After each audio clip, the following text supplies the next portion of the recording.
Squier Affinity Jazzmaster.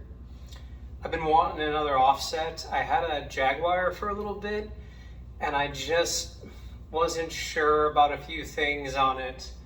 But it was a classic vibe. It was really nice, and I was like, well, I wonder how the affinities are. And I played one of these at a shop a little bit ago and watched a couple of reviews, and even though it was an affinity, I was like, well, this seems like a really good deal. And this literally came just a bit ago, but I want to give you a few just quick reactions. First of all, I want to say it was packed really well.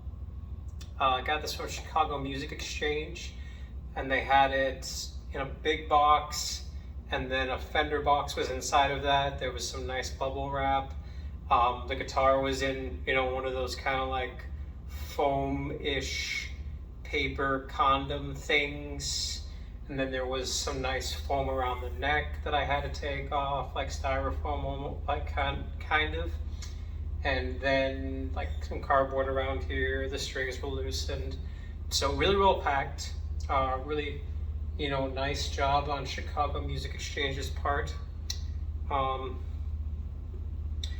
Yeah, so like first couple things, what interested me, what made me interested in the guitar was I wanted these actual Jazzmaster pickups. They really are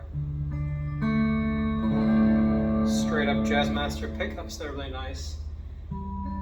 And probably not going to play a whole lot just yet because these are new strings, and this has been out in the cold, so it's acclimating and just not staying in tune a whole like terribly well. But I don't think it's too bad. Action's a little bit high. I'm probably gonna lower it over the weekend, but it's playable.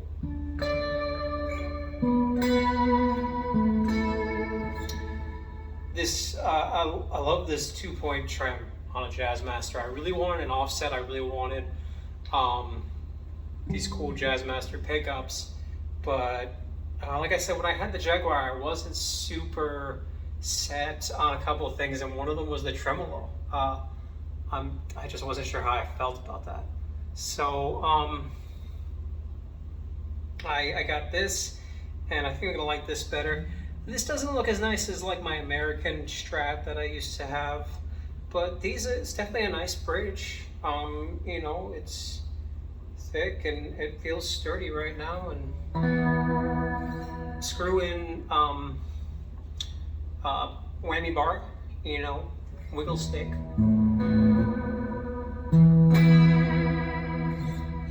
Nice for little vibrato stuff that I do. I do a little like surfy kind of stuff at most. And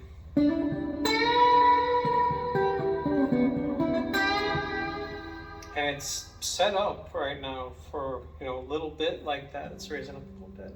Probably can't see that, but I'll show you when I do a 4-view. The neck isn't terribly glossy, not like a classic vibe. I love the classic vibe, how glossy they are. This isn't like that. This is it's not quite unfinished. You can feel a little bit of a finish, I think.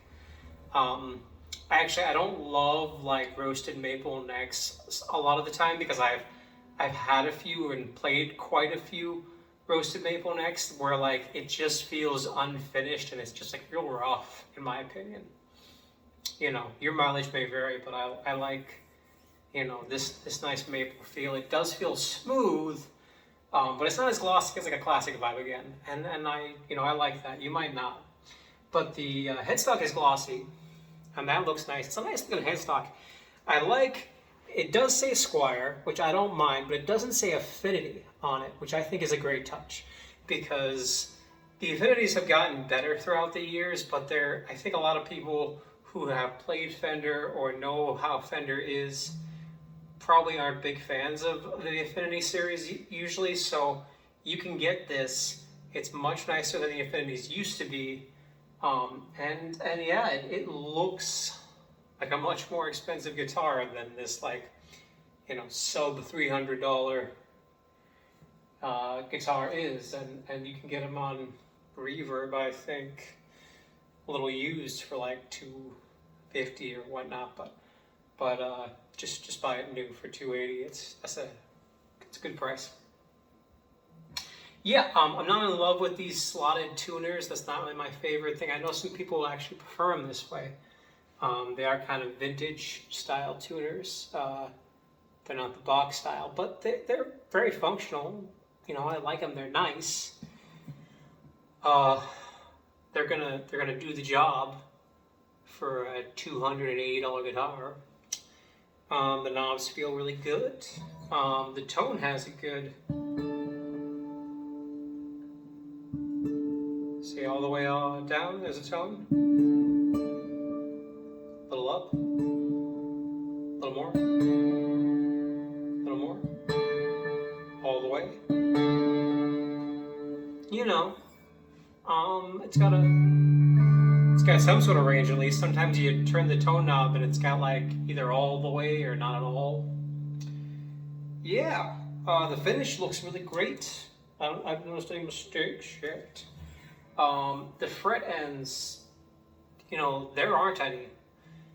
This is probably, like, if I was going to give you any advice on something like this, you know, order from a shop, order from an actual shop, and maybe they come like this out of the factory. Maybe this is Chicago Music Exchange. If it is, again, like, nice job, guys, but like, I don't feel fret ends at all. There's no sprouts. Nothing sharp. I don't feel anything on here.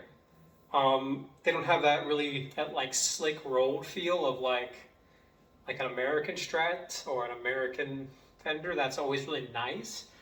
But like, yeah, this feels as good as most like Mexican necks. I think I played a Mexican Telly, a player, a couple weeks ago. And the neck felt nice, but I think this feels just as nice, maybe better. Yeah, again, the only thing is it's a little less, you know, of that kind of that smooth finished feel. Like, I would say that Telly probably had that too, but you know, I don't mind it. It's a nice neck. The switch feels really solid. You know, a lot of the time you get these and it's real wobbly, but this is nice and tight. It's taut, you know, in there. And